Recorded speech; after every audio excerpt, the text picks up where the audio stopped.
Ao longo dos anos de 1990, uma série de descobertas passaram a contestar algo que até então era quase um dogma, uma verdade incontestável da neurociência, que era o pensamento de que o cérebro maduro não desenvolve novos neurônios. Aos poucos acumularam evidências de que o cérebro adulto pode sim gerar novos neurônios, e o principal estímulo para a renovação do sistema nervoso parece justamente vir da atividade física. Um experimento notável com camundongos mostrou que o simples ato de correr em uma roda levava à formação de novos neurônios no hipocampo, que é uma estrutura cerebral intimamente associada à memória.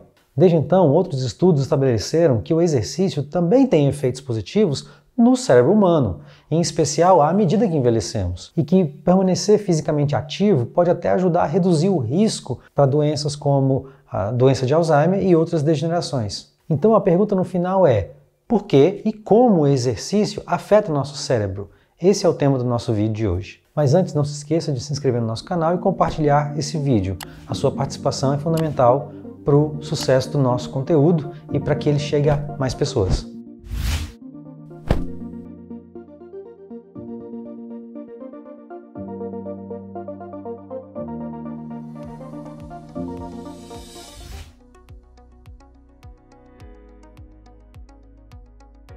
Desde quando a educação física e a fisioterapia se estruturaram como áreas do conhecimento dedicadas ao estudo do movimento e do desempenho físico, as atividades físicas ganharam o reconhecimento de serem práticas que beneficiam em muito os diversos sistemas orgânicos que compõem o corpo humano. Mas em geral seus efeitos vinham sendo associados quase sempre a uma melhor aptidão atlética ou uma mera performance física. E veio também a ideia de que quando alguém pratica caminhadas ou corridas, por exemplo, seus músculos passam a demandar mais oxigênio.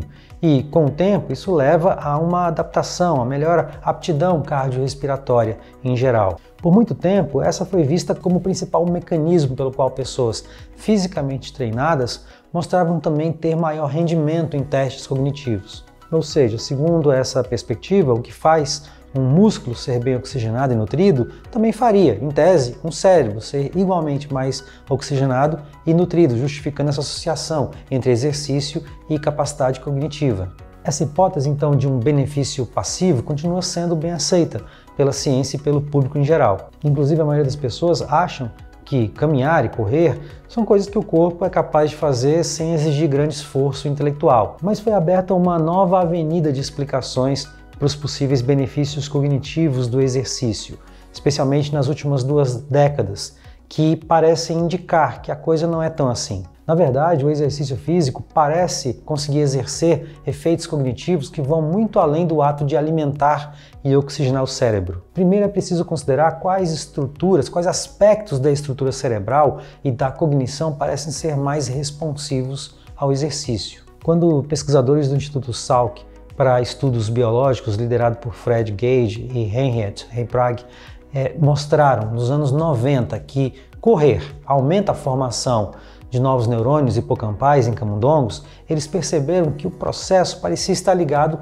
a uma produção de uma proteína chamada fator neurotrófico derivado do cérebro, na sigla em inglês BDNF. Essa molécula é produzida em todo o corpo, inclusive no cérebro, e promove tanto o crescimento como também a sobrevivência dos neurônios. O grupo do Instituto Salk mostrou que a neurogênese, ou seja, a formação de novos neurônios induzida pelo exercício, está associada nos roedores a um desempenho melhor de tarefas relacionadas à memória. Os resultados desses estudos foram impressionantes, porque a atrofia do hipocampo liga-se às dificuldades de memória que se manifestam ao longo do processo de envelhecimento, inclusive no envelhecimento humano, e que ocorre em maior proporção em indivíduos com doenças neurodegenerativas, como é o caso, por exemplo, da doença de Alzheimer. As descobertas que foram feitas em roedores trouxeram um primeiro vislumbre sobre como o exercício poderia evitar ou retardar esse declínio. Na sequência veio uma série de investigações, não apenas com animais, mas aí com seres humanos também, que igualmente mostraram que o exercício não apenas levava à produção do BDNF, como também aumentava o volume de algumas certas áreas cerebrais mais cruciais para o desenvolvimento da memória, incluindo aí o próprio hipocampo. Um ensaio feito pelos pesquisadores Kirk Erikson e Arthur Kramer, lá da Universidade de Illinois, nos Estados Unidos, foi conduzido com idosos que foram treinados por 12 meses, com exercícios aeróbicos, que ao final levaram ao aumento dos níveis sanguíneos dessa proteína, que foi falado, o BDNF, como também a um aumento do tamanho da atividade do hipocampo, assim como também notórias melhoras na capacidade cognitiva, na melhoria da memória desses idosos. Esse achado acabou sendo reproduzido por outros estudos que vieram em seguida e deu origem então a uma nova capacidade que o exercício físico parece produzir, que é o de alterar a estrutura do nosso cérebro, principalmente de quem exercita. Ainda não é possível dizer se em humanos esse efeito está relacionado a uma neurogênese de fato, ou seja, a formação de novos neurônios, como lá foi visto em roedores, ou se, no caso humano, essas formas viriam de uma plasticidade do cérebro, ou seja, por uma hipertrofia, por um aumento do volume das células hipocampais, ou seria por um aumento da conectividade, da conexão entre os neurônios dessa região. Mas os resultados claramente indicam que os exercícios físicos podem beneficiar o hipocampo de modo então a melhorar as funções que essa área desempenha e que, leia-se, é principalmente a memória. Os efeitos benéficos do exercício sobre o cérebro humano parecem não se limitar ao hipocampo, como falamos até agora. Estudos também documentaram uma ligação clara entre exercícios e benefícios em outras partes cerebrais, incluindo o córtex pré-frontal. Estamos falando aqui de uma área do cérebro mais associada à formação de metas, de objetivos, além de ser quem seleciona as habilidades que são requeridas para se implementar um plano, aplicando essas habilidades em uma ordem correta para que a gente consiga concluir uma tarefa, o que no cotidiano chamamos de planejamento e execução, mas no jargão da psicologia dá-se mais o nome de funções executivas, que envolve aí então áreas muito afetadas pela doença de Alzheimer. Mas sabe-se que mesmo no envelhecimento natural, mesmo desacompanhado de doença, ou seja, não sendo o caso da doença de Alzheimer, pode ainda assim acontecer um declínio nas capacidades de planejamento e tomada de decisão e de execução de múltiplas tarefas. Em muitos casos, é um declínio mínimo, que só é notado quando aplicados aí testes neuropsicológicos bem sofisticados, bem específicos. Mas é claro que é algo que queremos evitar, para que não se acentue com o envelhecimento. Cientistas hoje têm evidência de que a prática regular de atividades físicas, como simples caminhadas, aumenta a taxa de conexão entre neurônios, já existentes no córtex pré-frontal, e que a maior parte dos benefícios, dos efeitos benéficos do exercício sobre essa região e em outras áreas cerebrais fora do hipocampo parecem vir de um aumento dessa conectividade. Ou seja, nesse caso, não é uma formação de novos neurônios, que parece ser algo mais exclusivo lá do hipocampo, mas ainda assim no córtex pré-frontal, ainda assim há uma adaptação importante na estrutura do cérebro, pelo aumento da conexão entre neurônios em decorrência do exercício físico. Com as crescentes evidências de que a atividade física pode melhorar a saúde cerebral, especialmente entre idosos, o próximo passo da ciência foi buscar entender melhor essa relação entre exercícios e cognições, até para sabermos implementar intervenções que de fato produzam essa adaptação de forma intencional sobre o nosso cérebro, ou seja, treinando e adaptando o nosso cérebro. E para esse entendimento é bom começar por entender a evolução conjunta que o nosso cérebro teve em conjunto com o restante do nosso corpo. Isso parece ser um bom ponto de partida e tem relação estreita com o que foi abordado aqui, inclusive em outro vídeo anterior do nosso canal, onde tratamos do fato de que exercitar-se não é algo opcional para a espécie humana. Na verdade, fomos moldados pela evolução para sermos ativos. Falamos até nesse vídeo que os hominídeos, grupo do qual evoluiu o ser humano moderno e também todos os nossos parentes que foram extintos durante a evolução, eles se separaram da linhagem que levou à formação dos parentes próximos que temos vivos hoje, que são os chimpanzés e os bonobos, lá há 6, 7 milhões de anos atrás. Desde então, os hominídeos desenvolveram diversas adaptações anatômicas e comportamentais que nos distinguiram de forma muito marcante dos outros primatas. No outro vídeo, chegamos a mencionar várias adaptações dessas que nosso corpo sofreu para sermos bem mais ativos fisicamente que outros primatas. Mas não demos uma ênfase muito importante sobre as transformações cerebrais. Acredita-se que duas dessas mudanças evolutivas em particular criaram um vínculo bem forte entre o exercício e a função cerebral, de maneiras que não foi visto em outros primatas. Parece ser algo bem específico da nossa espécie e da qual as pessoas podem se beneficiar bastante se implementarmos os hábitos de vida corretos. Primeiro, nossos ancestrais passaram da locomoção sobre 4 patas para andar ereto, de pé. Para executar essa tarefa, o cérebro tem que coordenar uma quantidade bem maior de informações, bem enorme mesmo, pois nesse processo tem que ajustar a atividade muscular do corpo inteiro para conseguir se manter em equilíbrio. E enquanto coordenamos essas ações, também precisamos ficar atentos a quaisquer obstáculos ou ameaças que encontramos pelo caminho, ou seja, é uma dupla tarefa, né? Caminhar e ficar atento. Em outras palavras, pelo mesmo simples fato de sermos bípedes, coisa que nenhum outro primata é, nem mesmo os chimpanzés, que só ficam de pé ocasionalmente, o nosso cérebro enfrenta bem mais desafios cognitivos do que os nossos ancestrais ou mesmo em relação aos nossos parentes quadrúpedes de hoje. E em segundo lugar tem a questão de que o modo de vida dos hominídeos mudou para incorporar níveis muito mais elevados de atividade física. Evidências fósseis indicam que nos estágios iniciais da evolução humana, mais particularmente, nossos ancestrais provavelmente eram grandes primatas sedentários que se alimentavam de plantas. Mas há cerca de 2 milhões de anos, à medida que os habitats foram secando devido ao resfriamento climático que aconteceu na Terra, e um grupo de ancestrais começou a forragear de modo novo, caçando animais e coletando alimentos vegetais à medida que eram encontrados no ambiente. Percebam, essa mudança rumo a uma rotina mais ativa de caçador-coletor foi acompanhada de maiores demandas sobre o cérebro.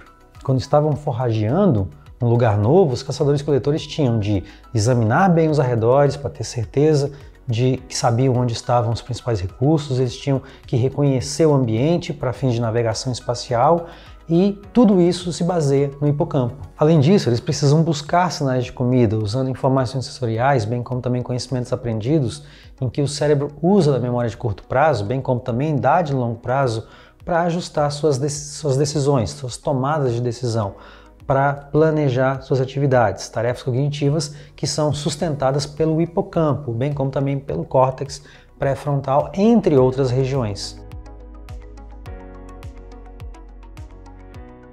Embora qualquer animal forrageador tenha que navegar e descobrir onde encontram comida, e os caçadores-coletores tenham que fazer isso diante caminhadas aceleradas, que podiam e que podem, né, se estender por mais de 20 km ao dia e ficar de pé, tudo isso exige grande capacidade cognitiva. Essa alta demanda por adaptação constante, por velocidade e bem como também pela execução de múltiplas tarefas ao mesmo tempo, torna ainda mais necessário um processamento cognitivo rápido, veloz de informações. E isso pode ter sido uma força evolutiva durante a nossa própria formação enquanto espécie, para forçar o nosso cérebro a se hipertrofiar junto a uma hipertrofia muscular paralela.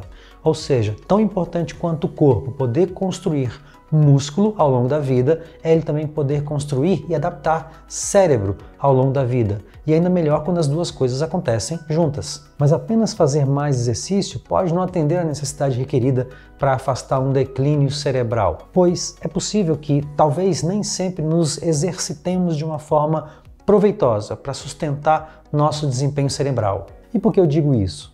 Pense sobre o modo como nós praticamos exercícios hoje em dia.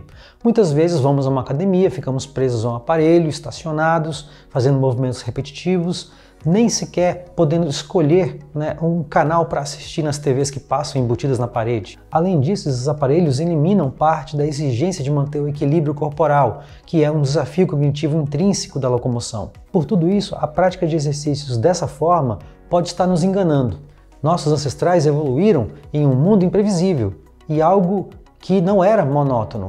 O monótono atualmente parece antinatural, pois pode, quando muito, só ajustar o nosso músculo, fazendo muito pouco pelo nosso cérebro. Talvez melhor fosse modificar nossas rotinas de exercício para incluir desafios cognitivos exigentes enquanto estamos praticando exercícios.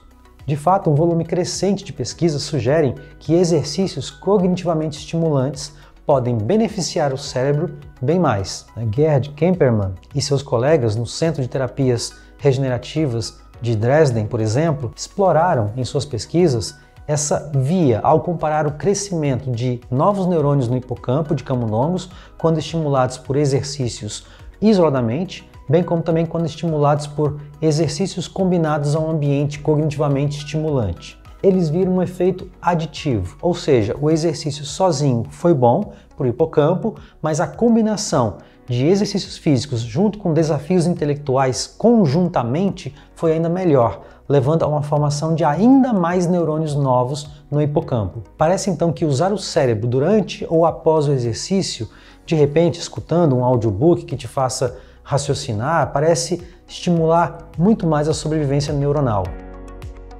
Por fim, parece válido tentar ampliar os efeitos benéficos de um exercício físico, para que produza também efeitos para além da cognição, né? Afinal de contas, alterar o curso das doenças neurodegenerativas, como o Alzheimer, parece realmente necessitar de múltiplas intervenções.